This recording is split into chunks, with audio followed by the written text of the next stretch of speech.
Pemandangan berbeda terlihat di kantor Wali Kota Banjarmasin Senin pagi.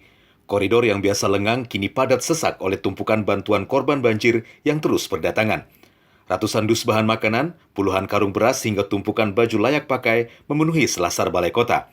Bantuan ini tidak hanya datang dari wilayah Banjarmasin, namun juga dari luar Pulau Kalimantan. Diakui Sekretaris Daerah Kota Banjarmasin bahwa bantuan baru tiba dan masih didata untuk penyalurannya. Ini sebetulnya kan yang terakhir ini kan hanya kiriman yang hari Sabtu, Minggu yang dari kapal tuh. Kalau yang lain sudah terbagi habis.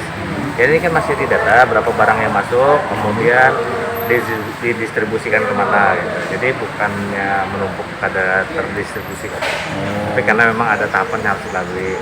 Jadi dari yang kapal datang, kita catat tuh berapa yang masuk, kemudian kita catat keperluannya per kecamatan. Kecamatan kan masih memerlukan nih, kami minta kecamatan memerlukan berapa. Nah itu akan kita drop ke kecamatan. Atau kalau ada yang hal lain memang yang terdampak yang bisa kami bagi langsung. Rencananya jika bantuan ini masih berlebihan, maka bantuan juga akan disalurkan ke kota-kota tetangga seperti Sungai Lulut, Kabupaten Banjar, hingga Handil Bakti, Kabupaten Baritokuala. Dari Banjarmasin, Satya Naka, Kalsel 1net.